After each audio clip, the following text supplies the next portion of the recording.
ሰላም ጤና ይስጥልን ክቡራን የዩቲዩብ ቤተሰቦች፣ የሰዓቱን አጫጭር መረጃዎች እየቀርብ ያለው እስከ ፍጻሜው አብራችሁን ቆዩ።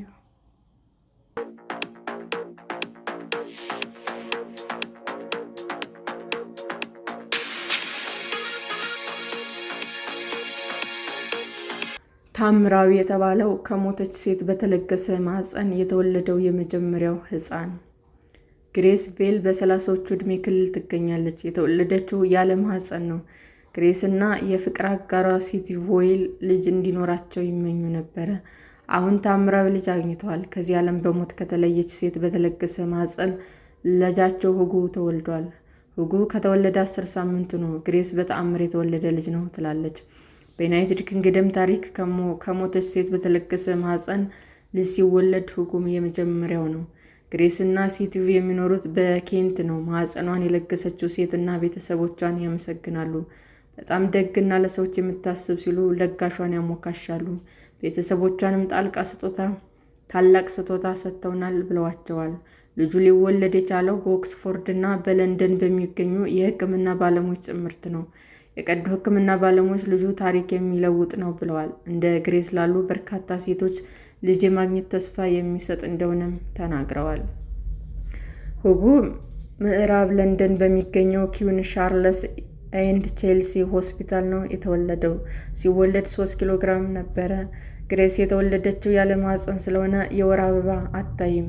ይህ ሁኔታ ኤምአርኬኤች ይባላል። በዩናይትድ ኪንግደም ብቻ 5000 ሴቶች ተመሳሳይ እክል ይገጥማቸዋል። ግሬስ ልጅ መውለድ እንደማትችል የተነገራት በ16 ዓመቷ ነበር። ጥንዶች ልጅ ለማግኘት እንደ አማራጭ የወሰዱት በልጋስ የተገኘን ማህፀን ለእሷ በመስጠት ነበር፣ አሊያም የአባትየው የዘር ፍሬና የእናት እንቁላል ተደባልቀው በሌላ ሴት ማህፀን ውስጥ ልጁ እንዲያድግ የማድረግ መንገድን ለመከተል ሲያስቡ ነበር።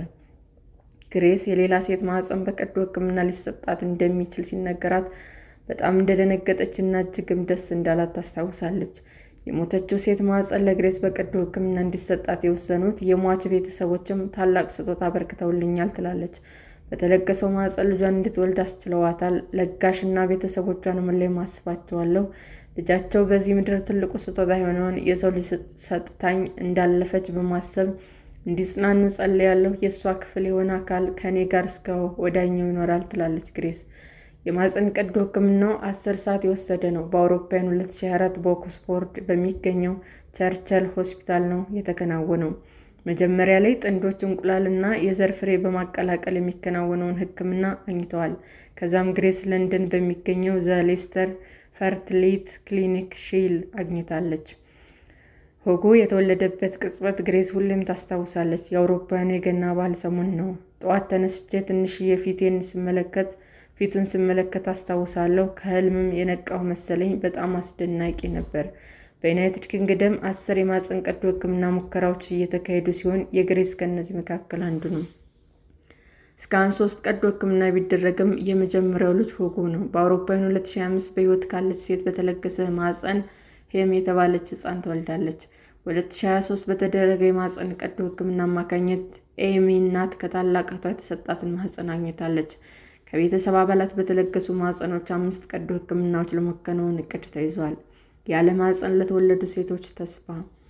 ሁለቱ ህፃናት ሄሜ እና ሁጎ በተመሳሳይ ሆስፒታል ነው የተወለዱት። ህፃናቱ እንዲወለዱ ያስቻሉት የሕክምና ባለሙያዎችም ለዓመታት ምርምር አድርገዋል። በኢምፔሪያል ኮሌጅ ሄልዝ ኬር የሚሰሩት የማህፀን ሕክምና ባለሙያ ፕሮፌሰር ሪቻርድ ሰሚስ የማህፀን ቀዶ ሕክምና ላይ ጥናት የጀመሩት ከ25 ዓመታት በፊት ነው። ፕሮፌሰር ሪቻርድ ከዓመታት ምርምር በኋላ ሁጎ ሲወለድ ማየት ችለዋል። በሂደቱ ብዙ ሰዎች ተሳትፈዋል። በማህፀን ቀዶ ሕክምናው እንዲሁም ልጅ ሲወልድ አግዘዋል ይላሉ ባለሙያዎች። አርቲ ውብም ዩኬ የተባለ ተቋም መስርተዋል። ሁጎ እንዲወለድ ባደረጉት እገዛ ምክንያት የልጁ ወላጆች ደስተኛ ናቸው። ልጃቸው ከሰጡት ስም አንደኛው ዶክተር ለማመስገን በሚል ሪቻርድ ሆኗል። ጥንዶቹ ሁለተኛ ልጅ ለመውለድ ከወሰኑ ሙከራው ይቀጥላል። ከዚያም በኋላ ለግሬስ የተሰጠው ማህፀን በቀዶ ሕክምና ይወጣል። የሰውነት በሽታ ተከላካይ ሕዋሳት የተለገሳት ማህፀን ላይ ጥቃት እንዳያደርሱ ለመከላከል ዕድሜ ልኳን መድኃኒት መውሰድ ይጠበቅባታል። ከዚህ የተሻለ አማራጭ ማህፀኑን ከሰውነቷ በቀዶ ሕክምና ማውጣት ነው። የቀዶ ሕክምና ባለሙያው ኢዛቤል ኩዊንግ እንደሚሉት የሁጎ መወለድ አስደሳች ዜና ነው። በዘርፉ ለሚደረግ ምርምር አዲስ ምዕራፍ የከፈተ እንደሆነም ይገልጻሉ። በመላው አውሮፓ ከሞተች ሴት በተለገሰ ማህፀን ልጅ መወለዱ የቻሉ ሴቶች በጣም ጥቂቶች ናቸው ይላሉ።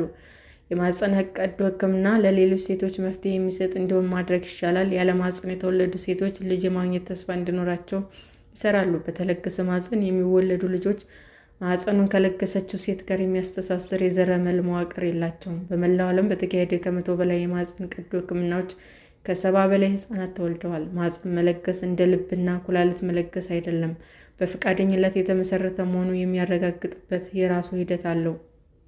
በዩናይትድ ኪንግደም ሰዎች ከመሞታቸው አስቀድሞ የሰውነት ክፍላቸው መለገስ እንደማይፈልጉ ካልተናገሩ ከፍላጎታቸው በኋላ ለጋሽ እንደሆኑ ተደርጎ ይወሰዳሉ።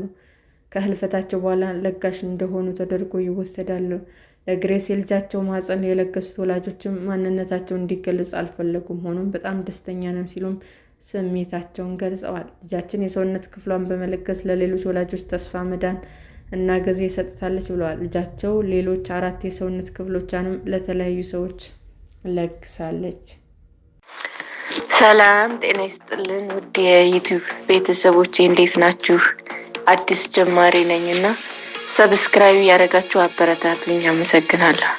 የዩቲዩብ አድማጮቻችን ለሰዓቱ ያቀረብኩላችሁ አጫጭር መረጃዎች ይህንን ይመስል ነበር። በሌላ መረጃ እስክንገናኝ ሼር፣ ላይክ፣ ሰብስክራይብ እንዲሁም ቢቀርብልን የምትሉት መረጃ ካለ ኮመንት እያደረጋችሁ ቸር ቆዩን።